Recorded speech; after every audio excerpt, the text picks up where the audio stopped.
In this question, two small balls are threaded onto a frictionless horizontal rod that protrudes from a vertical wall.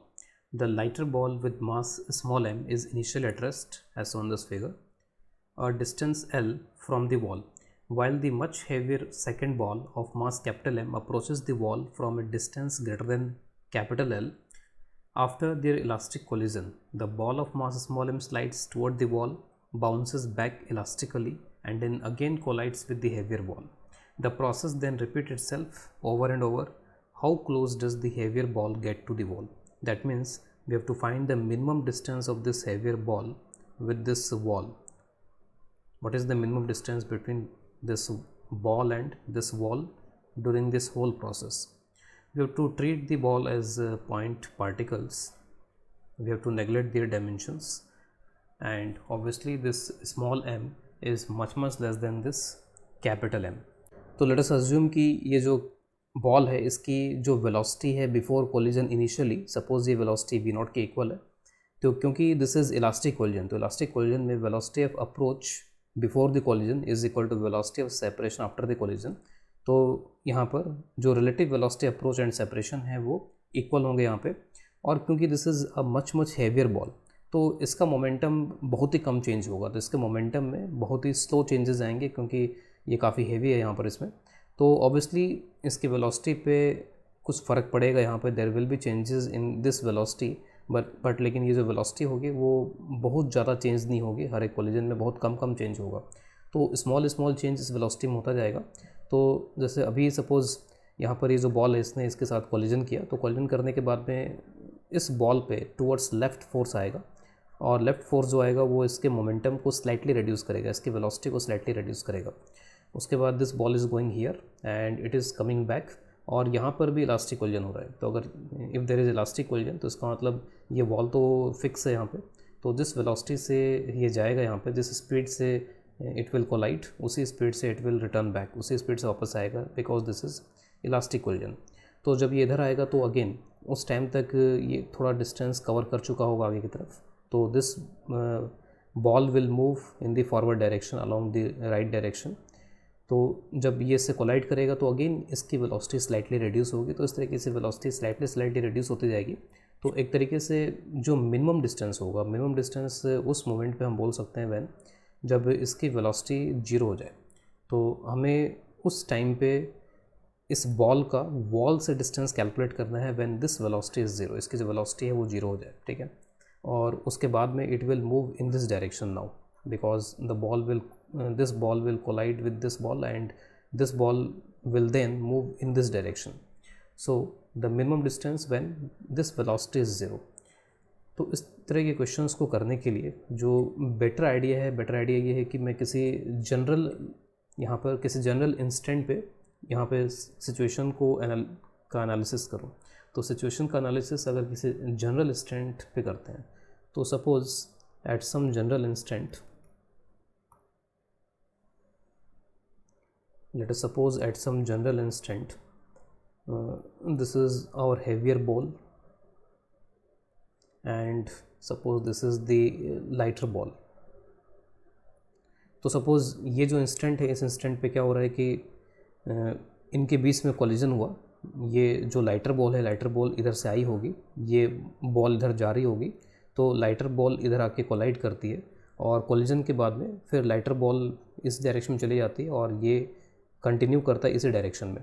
तो suppose मैं इन velocities को let us assume कि ये जो velocities हैं, ये velocity इसकी मैं कैपिटल V अज्यूम कर लेता हूँ, और सपोज़ ये वेलोसिटी स्मॉल u, और लेट अस से कि इस टाइम पे ये जो डिस्टेंस है, ये डिस्टेंस स्मॉल l के इक्वल है. तो किसी जनरल इंस्टेंट पे suppose this distance is equal to small l. After that this smaller ball will go and collide with this wall. तो ये इसके साथ जाता है और इसके में कोलिजन करता है, तो it collides with this with the same velocity u, and after collision it returns with the same velocity, same speed u. और जब तक ये स्मॉल बॉल यहाँ तक जाती है तो ये जो बॉल है ये भी थोड़ा आगे यहाँ पे आ जाएगी, और उसके बाद में तो जस्ट मैं यहीं पर इसको दिखा देता हूँ कि यहाँ पर ये इसके बाद में ऐसे रिटर्न हो जाएगा, it will return with the same velocity. तो ये सेम वेलोसिटी से वापस इधर रिटर्न होगा, और उसके बाद में फिर अगेन दे विल कोलाइड। तो जब ये कोलाइड करेंगे, ठीक है, at the time of collision, तो अगेन ये जो रेड बॉल है वो थोड़ा और आगे यहाँ पे खिसक जाएगी, सॉरी, तो red ball will go further and this smaller one will return with u, and this is continuously moving with v and with capital V here. Suppose after this collision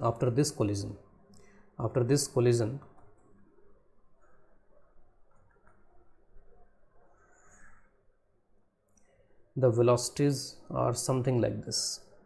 Suppose after this collision this velocity is now v dash, and suppose this velocity is now u dash, and let's say distance is equal to L dash, and after this moment it will be similar as that of this moment. So whatever we are going to analyze for this sequence will be valid for the forthcoming sequence. आगे भी कुछ इसी तरीके का आता जाएगा, तो मैं किसी जनरल मोमेंट पे यहाँ पर देख रहा हूँ कि क्या हो रहा है। तो इस एल डैश को हम लोग यहाँ पर एल के टर्म्स में कैलकुलेट कर लेते हैं, और उसके बाद में उसी तरीके से जो फैक्टर यहाँ पर एल में मल्टीप्लाई होकर के आएगा एल डैश के कैलकुलेशन में, वही फिर एल डैश से मल्टीप्लाई हो जाएगा तो वो एल डबल डैश हो जाएगा। इस तरीके से ये प्रोसेस इस तरीके से चलता जाएगा। तो मुझे ये एल डैश कैलकुलेट करना है इन टर्म्स ऑफ एल, ठीक है। तो उसके लिए यहाँ पर हम ऐसा बोल सकते हैं कि अब जैसे ये जो बॉल है, ये वाली बॉल यहाँ से यहाँ तक ट्रैवल करती है, ठीक है। तो ये वाली जो बॉल है, ये वाली बॉल कितना डिस्टेंस यहाँ पर ट्रैवल कर रही है, तो ये यहाँ से यहाँ तक पहुँचने में इसने एल डिस्टेंस ट्रैवल किया, ठीक है। और इन बिटवीन जो ये है, मैं अगली कोलिजन तक का देख रहा हूँ, नेक्स्ट जो यहाँ से लेके यहाँ तक का है, तो यहाँ से यहाँ तक में क्या हुआ। तो इसने जो डिस्टेंस ट्रैवल किया यहाँ पे, this distance is equal to L, और ये जो है इसने कुछ इतना डिस्टेंस ट्रैवल किया। तो अगर मैं इसको इस तरीके से दिखाऊँ, तो सपोज ये डॉट ऐड करके मैंने इसको दिखा दिया यहाँ पे, तो ये जो रेड बॉल है, रेड बॉल ने कुछ इतना डिस्टेंस यहाँ पे ट्रैवल किया है, ठीक है। और उसके बाद जो हमारी ब्लैक बॉल है, तो ब्लैक बॉल ने इतना डिस्टेंस और ट्रैवल किया है। तो जो रेड बॉल है उसने इतना डिस्टेंस, और जो ब्लैक बॉल है उसने ये डिस्टेंस तो ट्रैवल किया ही है, उसके साथ साथ इसने ये वाला डिस्टेंस भी यहाँ पर ट्रैवल कर रखा है, ठीक है। तो इसका मतलब टोटल मिला करके इस रेड और जो ये ब्लैक बॉल है, दोनों ने कितना डिस्टेंस ट्रैवल किया यहाँ पे, टोटल मिला करके 2L डिस्टेंस, ठीक है। एक बार वापस देखते हैं इसको। ये जो ब्लैक बॉल है इसने ये L डिस्टेंस ट्रैवल कर लिया यहाँ से यहाँ तक। ये जो रेड बॉल है, इस रेड बॉल ने इतना डिस्टेंस ट्रैवल किया, ठीक है। इतना डिस्टेंस ट्रैवल करने के बाद में फिर इधर जो ब्लैक बॉल है इसने भी इधर इतना डिस्टेंस ट्रैवल किया। तो ये सारा डिस्टेंस मिला के कितना हो जाएगा 2L। तो this plus this and this, तो ये सारा डिस्टेंस मिला के हो जाएगा 2L। और सपोज़ यहाँ से यहाँ तक का जो टाइम इंटरवल है, वो टाइम इंटरवल लेट्स से यहाँ पर ये t हो जाता है। t टाइम इंटरवल में ये चीज़ वापस से रिपीट करके उसी तरीके की सिचुएशन में पहुँच जाती है। तो जो यहाँ पे ये रेड बॉल है, इस पूरे ड्यूरेशन में रेड बॉल की जो वेलोसिटी है वो कैपिटल V है, ठीक है। ये टाइम इंस्टेंट को, इसमें बीच में जो टाइम इंस्टेंट यहाँ पर निकला है उसको हम इग्नोर कर सकते हैं, क्योंकि कोलिजन हुआ, कोलिजन के तुरंत बाद में ये वेलोसिटीज़ हैं। तो पूरा ये जो ड्यूरेशन है, इस पूरे ड्यूरेशन में, ठीक है, दिस वेलोसिटी इज़ v, तो यहाँ पर ये v वेलोसिटी है, और इसको मैं t से मल्टीप्लाई कर देता हूँ। ये distance travelled by red ball हो जाएगा। फिर जो ब्लैक है, ब्लैक की वेलोसिटी तो फिर भी चेंज हो रही है डायरेक्शन वाइज, लेकिन स्पीड में कोई चेंज नहीं हो रहा है। स्पीड अभी भी इसकी इधर भी u है, फिर आते समय भी u है। तो अगर मैं इसकी स्पीड को मल्टीप्लाई कर दूँ यहाँ पे टाइम के साथ में, तो this total is equal to L, और ये जो टाइम है, ये टाइम यहाँ से 2L divided by v plus u आ जाएगा। तो इसका मतलब जो अब वापस से जब सिस्टम अपने आप को रिपीट करेगा, सिचुएशन वापस से जब इसी तरीके की हो जाएंगी, तो बीच का जो टाइम इंटरवल है वो टाइम इंटरवल यहाँ पे कुछ इस तरीके का होगा, 2L divided by v plus u। इसको कैलकुलेट करने का एक तरीका ये भी हो सकता है कि हम टाइम लगातार यहाँ पे इसमें कैलकुलेट करते चले जाएं। जैसे अगर मैं इसको कुछ स्टेप्स में अगर कैलकुलेट करूँ, सपोज़ कि ये जो ब्लैक बॉल है, ब्लैक बॉल पहले यहाँ से यहाँ तक गई, तो यहाँ से यहाँ तक कितना टाइम लगा, पहले उस टाइम को हम कैलकुलेट कर लें, ठीक है। तो टाइम कैलकुलेट करने का एक तरीका यहाँ पर ये हो जाएगा कि ये जो ब्लैक बॉल है, इसने डिस्टेंस ट्रैवल किया L, तो L डिवाइडेड बाई U, ठीक है। इसने इतना डिस्टेंस ट्रैवल कर लिया यहाँ पर इसमें, तो इतना टाइम लग गया, दिस मच टाइम। इस टाइम को मैं T1 बोल देता हूँ। फिर उसके बाद में यहाँ पर ये उसके बाद में यहाँ पर अब इसको अगर इस तरीके से देखें कि इनके बीच में अब यहाँ पे कुछ डिस्टेंस ये बच गया, ठीक है, और ये डिस्टेंस यहाँ पे कितना बचा होगा, तो ये डिस्टेंस हमको यहाँ पे निकालना पड़ेगा इसमें। तो ये डिस्टेंस यहाँ पर हो जाएगा कि पहले L डिस्टेंस था और उसमें ये रेड बॉल ने कितना डिस्टेंस ट्रैवल किया, तो रेड बॉल की वेलोसिटी v और टाइम कितना है L/u, तो this much distance is left.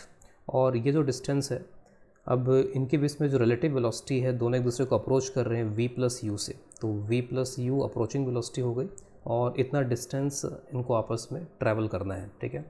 तो इसके बाद का जो टाइम होगा उसको मैं t2 से रिप्रेजेंट कर देता हूँ और वो टाइम यहाँ पर हो जाएगा distance is l minus V by U into L, और जो रिलेटिव वेलोसिटी है that is v plus U, this is t2। तो जो t है वो t1 प्लस t2 से भी आ जाएगा यहाँ पर, तो this is l by you and l is let's say common, this is u minus v divided by u v plus you. Suppose अगर मैं l बाई यू यहाँ पे कॉमन ले लेता हूँ तो 1 plus u minus v divided by u plus v, ठीक है। ऐसे आप देखोगे कि जो आंसर है वो यही आ जाएगा 2l divide by v plus u. तो this is the time interval, तो इतना टाइम इंटरवल यहाँ पर इसमें हो गया। अब ये डिस्टेंस l डैश, ये l डैश यहाँ पर कितना है, तो l डैश यहाँ पर अब क्या होगा, तो l डैश की calculation, now l dash is equal to, l dash will be equal to, तो l डैश यहाँ पर सिंपली क्या हो जाएगा कि अब इस डिस्टेंस को माइनस कर दो, तो l में से ये डिस्टेंस अगर माइनस कर दें और ये डिस्टेंस यहाँ पे कितना होगा, तो रेड बॉल की वेलोसिटी v और टाइम कितना लगेगा गया t, ठीक है। तो this is l minus we T, और t की वैल्यू पुट कर लेते हैं इसमें, तो t की वैल्यू जो कैलकुलेट किया that is 2l divide by v plus u, तो let us take l is common, this is v plus u, so v plus u minus 2v, तो ये हो जाएगा l u minus v divided by u plus v।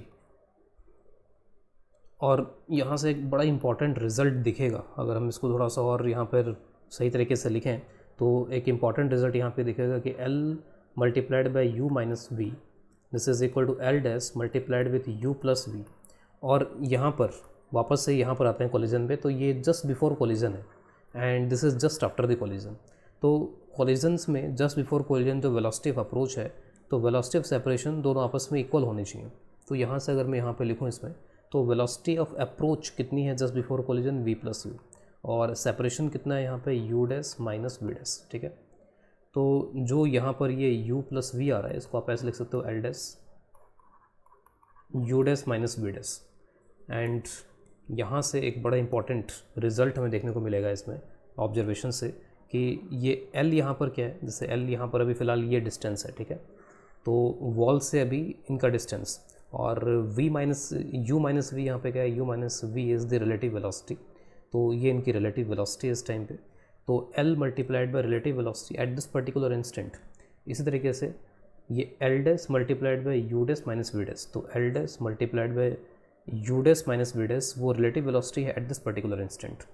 तो इससे ये this equal to this, इससे ये प्रूफ होता है कि किसी भी टाइम पे जो डिस्टेंस है यहाँ पे रेड बॉल का इस वॉल के साथ में और इनके बीच में जो रिलेटिव वेलोसिटी है, ठीक है, ये जो रिलेटिव वेलोसिटी है इस टाइम पे, इनका जो प्रोडक्ट है that product is going to be constant. So this product is going to be constant, ठीक है, जिससे this l into U minus V is equal to this l dash u dash minus v dash, this product is going to be a constant. तो अगर ये product यहाँ पे constant है तो ये इनिशियली भी इतना ही होगा। अगर मैं इनिशियली जाऊँ यहाँ पर, तो इनिशियली जैसे अगर ये सिचुएशन है तो कॉलिजन के बाद, जैसे अभी कॉलिजन के पहले यहाँ पर रिलेटिव वेलोसिटी v नॉट है, कॉलिजन के बाद भी कुछ मान लीजिए हल्की सी इसकी वेलोसिटी कम हो जाती है, इसकी वेलोसिटी कुछ ये गेन कर लेता है, लेकिन रिलेटिव वेलोसिटी कितनी होगी, v नॉट, ठीक है। तो सपोज़ ये मूव कर रहा है कॉलिजन के जस्ट बाद और ये भी मूव कर रहा है, ठीक है, लेकिन जो रिलेटिव वेलोसिटी होगी वो v नॉट होगी जस्ट आफ्टर दिस कॉलिजन, और ये इनिशियल जो डिस्टेंस है वो l के इक्वल है, this initial distance is equal to l। तो इसको आप इनिशियल से भी यहाँ पर इक्वेट कर सकते हो कि this is l multiplied by the relative velocity, magnitude of relative velocity which is v not here, so this is l into v not here.